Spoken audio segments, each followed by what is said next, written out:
almost 200 years, it's the Germans that have led the search for the historical Jesus. Martin Hengel is Emeritus Professor of New Testament and Early Judaism at the University of Tübingen. And after Bono, he's one of my greatest heroes. Professor Hengel, in recent years, some authors have suggested that the 4 New Testament Gospels were only popular, or they only gained their authority many centuries after Christ, and for political reasons. Is there any evidence for that? Not at all. This is all inventions. It isn't true.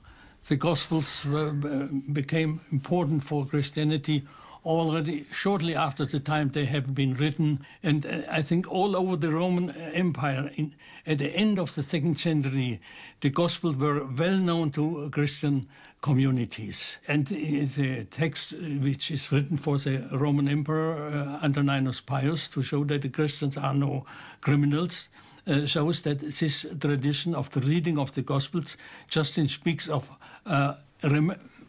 memories of the apostles, apomneumataton apostolon, where this is was in use already since long time, in my opinion, since the end of the 1st century, as in the communities here in Rome, but the same in Asia Minor and probably also in Syria and Alexandria. So the idea that there were perhaps 50 different Gospels and our 4 Gospels of the New Testament were just lucky to win the day, that's nonsense. That's what you're saying, is it? There were, of course, later Gospels, apocryphal Gospels, quite a lot, and many have found. But the 4 Gospels we have are the earliest witnesses we possess, and there are not earlier Gospels. We have older sources. Already Luke is mentioning sources he used and sources from eyewitnesses, but we have no older and better Gospels than the 4 we have.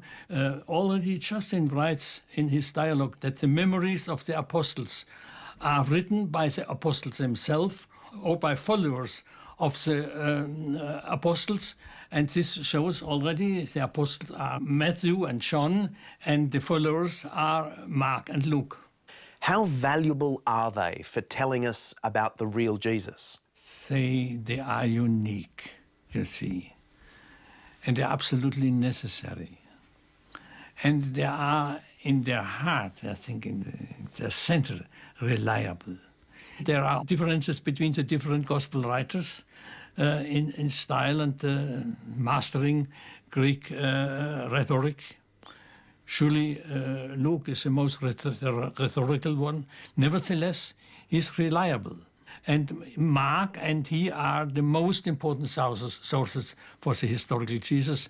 Matthew comes at the 3rd point, and